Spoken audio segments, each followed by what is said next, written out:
Assalamualaikum warahmatullahi wabarakatuh. Hey, selamat datang lagi di channel ini, channel Belajar Seru.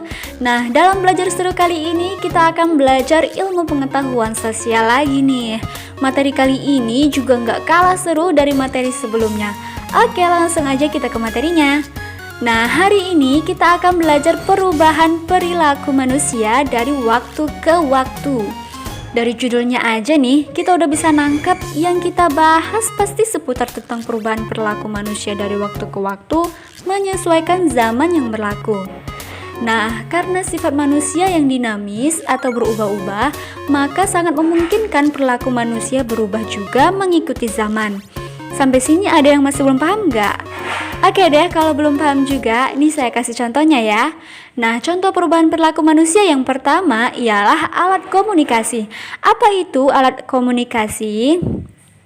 Alat komunikasi adalah alat atau sarana yang digunakan untuk menyampaikan pesan oleh komunikator, sang penyampai pesan, kepada komunikan, sang penerima pesan. Nah, jadi dulu itu orang-orang berkomunikasi kepada orang lain yang jaraknya jauh menggunakan surat. Dalam surat itu dicantumkan nama pengirim, nama penerima, dan alamat penerima. Nah, lalu diantar ke pos. Setelah itu, pos yang akan mengantar ke alamat penerimanya.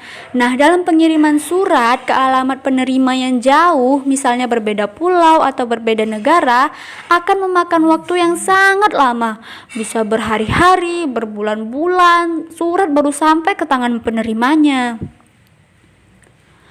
Nah, dengan demikian, orang-orang mulai berpikir keras untuk menemukan hal baru dalam berkomunikasi yang lebih cepat dari surat. Lalu diciptakanlah telepon pada tahun 1905 oleh ilmuwan yang bernama Alexander Graham Bell. Nah, pada saat itu, telepon yang digunakan adalah telepon umum. Dengan memasukkan koin dan menekan nomor tujuan, kita dapat langsung menyampaikan informasi ke orang yang kita tuju dengan waktu yang bersamaan tanpa menunggu hari berganti hari, bulan berganti bulan.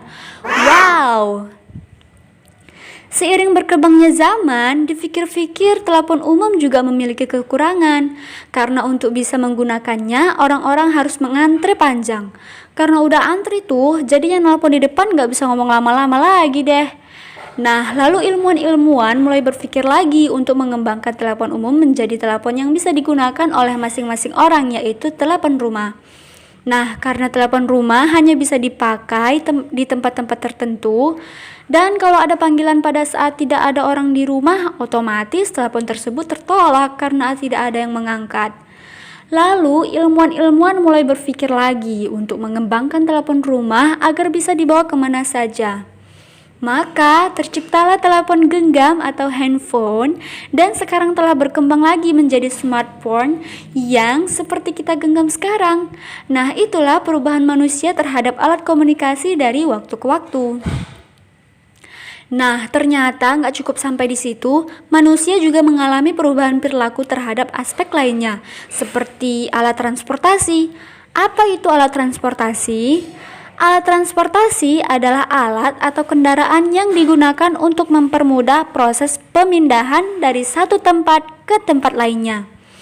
Nah, jadi dulu itu orang-orang berpindah tempat dari satu tempat ke tempat lainnya menggunakan hewan atau menggunakan kaki sendiri sih. Nah, setelah itu muncullah sepeda. Dengan hanya mengayuh pedal sepeda, kita dapat berpindah tempat dengan mudah. Namun dengan bersepeda, orang-orang hanya dapat menjangkau sedikit wilayah dan menghabiskan banyak tenaga. Seiring berkembangnya ilmu pengetahuan, maka diciptakanlah sepeda motor. Setelah diciptakannya sepeda motor, tetap saja memiliki kekurangan, seperti cuaca kalau hujan kehujanan, kalau panas kepanasan. Dan untuk negara yang memiliki 4 musim, kalau lagi musim salju, kesaljuan. Enggak dong, kalau musim salju, kedinginan. Nah, jadi para ilmuwan mulai berpikir lagi untuk menciptakan kendaraan yang dapat dipakai berbagai musim. Maka dari itu, terciptalah mobil yang memiliki 4 roda dan penutup untuk melindungi kita dari berbagai musim. Nah, nggak cukup sampai di situ, ternyata mobil juga memiliki kekurangan. Untuk menjangkau daerah yang jauh, mobil memerlukan waktu berhari-hari bahkan berminggu-minggu. Lalu diciptakanlah pesawat oleh ilmuwan yang bernama Wilbur Wright dan Orville Wright. Dua kakak beradik ini berasal dari Amerika Serikat yang menciptakan pesawat pertama kalinya pada tahun 1903. Nah, itulah tadi perubahan perilaku manusia dari waktu ke waktu terhadap alat transportasi. Menurut kamu, apalagi perubahan perilaku manusia dari waktu ke waktu? Tulis di kolom komentar ya. Nah, jangan lupa dukung terus channel ini dengan cara like, share, komen, dan subscribe channel ini, channel Belajar Seru, agar channel ini bisa berkembang dengan pesat, memberikan edukasi serta inspirasi bagi siapa saja yang menonton. Terima kasih. Assalamualaikum warahmatullahi wabarakatuh.